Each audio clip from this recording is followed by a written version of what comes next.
Bienvenidos a la clase 3. Hoy vamos a ver la genealogía y el nacimiento de Jesús en Mateo.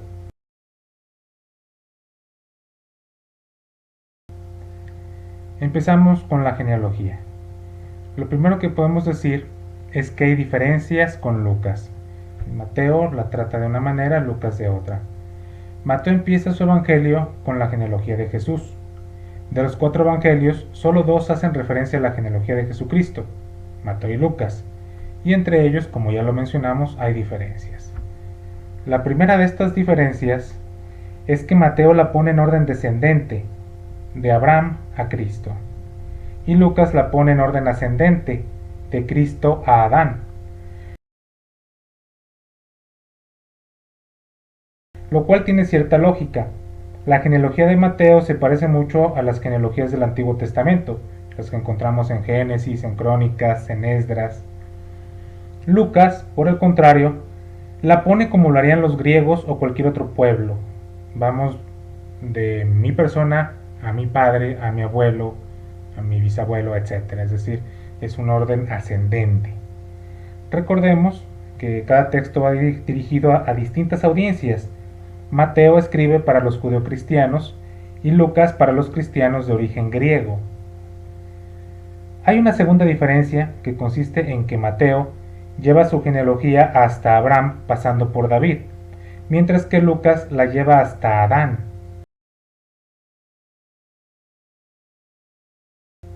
Lo anterior ya lo hemos explicado en otras clases. Mateo tiene interés en probar que Jesús es el Mesías prometido en el Antiguo Testamento. Por ello es importante dejar claro que es hijo de Abraham e hijo de David. Es decir, es judío y es de la familia real. Lucas es más universalista y escribe para los cristianos no judíos de cultura y lengua griega. Por ello, lleva su genealogía hasta Adán, demostrando que todos los hombres pueden hermanarse en Cristo y dando al mensaje de salvación una universalidad que ya hemos mencionado más arriba. La tercera diferencia es que no coinciden todos los nombres, parecen 2 genealogías diferentes. Pero basta por el momento que dejemos estas diferencias con Lucas y volvamos a nuestro texto mateano. ¿Cuál es la tesis del Evangelio mateano? La tesis del Evangelio en Mateo se expresa en el primer versículo. El libro de la generación de Jesucristo, hijo de David, hijo de Abraham. Mateo pone en el primer renglón lo que va a tratar de probar durante todo su Evangelio. Mateo quiere probar que Jesús cumple con los requisitos para ser el Mesías esperado.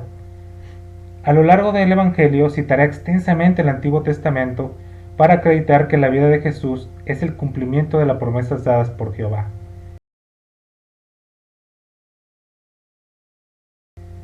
En el versículo 17 de este primer capítulo deja claro que su genealogía es real, pero está redactada simbólicamente. Veamos. De manera que todas las generaciones desde Abraham hasta David son 14 generaciones, y desde David hasta la deportación a Babilonia, 14 generaciones, y desde la deportación de Babilonia hasta Cristo, 14 generaciones.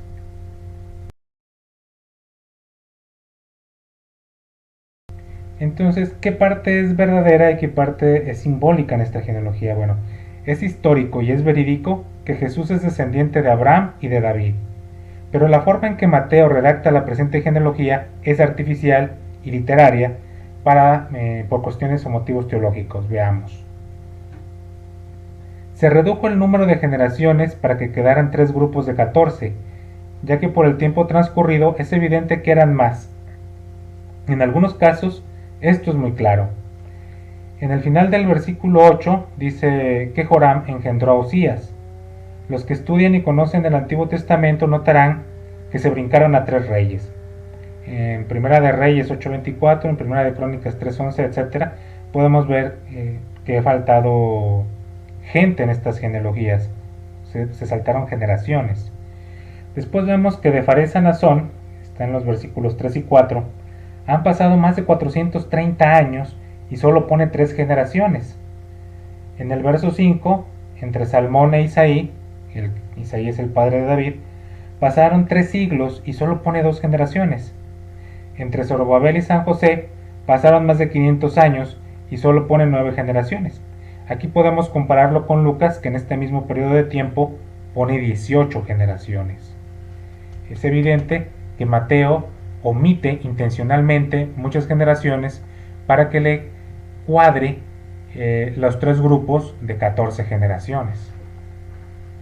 Haremos 2 anotaciones. La primera: para las genealogías judías es válido decir que un personaje engendró a otro si son parientes en línea directa, aunque no se anoten las generaciones intermedias. Es decir, el bisabuelo no te engendró directamente, pero te engendró. Es decir, un abuelo o un bisabuelo puede ponerse en tu genealogía e incluso brincar los pasos intermedios o las generaciones intermedias. Segundo caso: en el caso de la genealogía de Mateo, hay un simbolismo en los 3 grupos de 14 genealogías. ¿Qué es este significado? Hay 2 explicaciones numéricas de la genealogía. La primera dice: las 14 genealogías equivalen a 7 por 2, o sea, 3 series de 14 equivalen a 6 series de 7 generaciones que se cierran con la venida del Mesías. Es decir, la séptima y definitiva etapa de la historia la abren los seguidores de Cristo.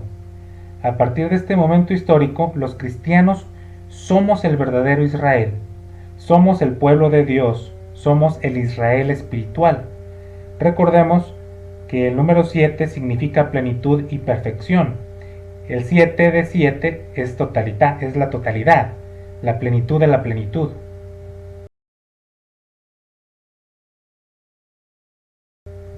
La segunda explicación es que el acróstico de David en la numerología judía es 14.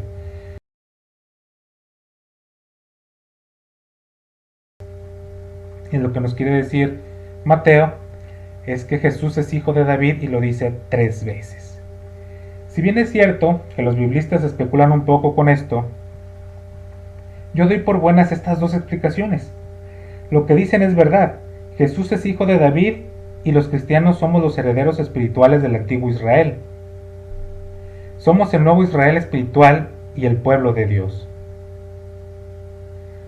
Ahora, la concepción sobrenatural de Jesús.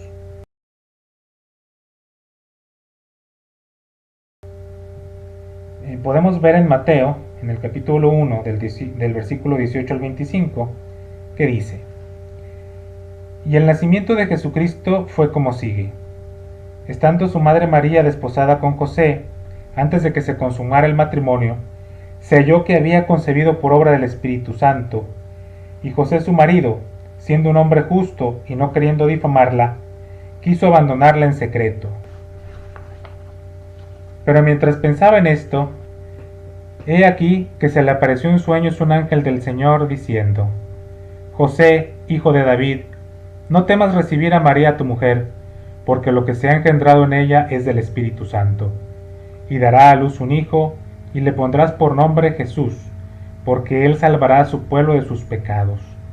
Todo esto sucedió para que se cumpliera lo que el Señor había hablado por medio del profeta diciendo: He aquí, la Virgen concebirá y dará a luz un hijo, y le pondrán por nombre Emanuel, que traducido significa Dios con nosotros. Y cuando despertó José del sueño, hizo como el ángel del Señor le había mandado, y tomó consigo a su mujer, y la conservó virgen hasta que dio a luz un hijo, y le puso por nombre Jesús. Para la audiencia de Mateo es necesario que se cumplan las profecías mesiánicas. Por lo anterior, el versículo 22 lo deja claro. Todo esto sucedió para que se cumpliera lo que el Señor había hablado por medio del profeta.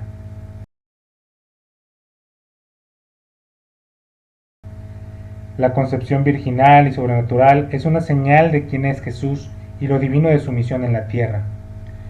Por otra parte, es maravilloso cómo Mateo hace guiños entre el Antiguo Testamento y su Evangelio.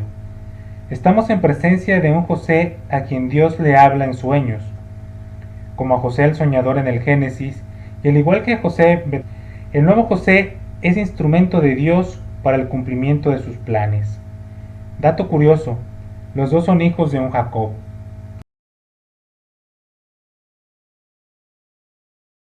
También es digno de mención, como el Evangelio de Mateo, que es el Evangelio judío, trata de forma diferente el nacimiento de Jesús que como lo hace Lucas, que es el Evangelio universal o el Evangelio para los griegos. En Mateo, el aviso es dado a José y es José el que debe poner el nombre al bebé. En Lucas, el anuncio es hecho a María y a ella es a la que se le encarga poner el nombre al bebé.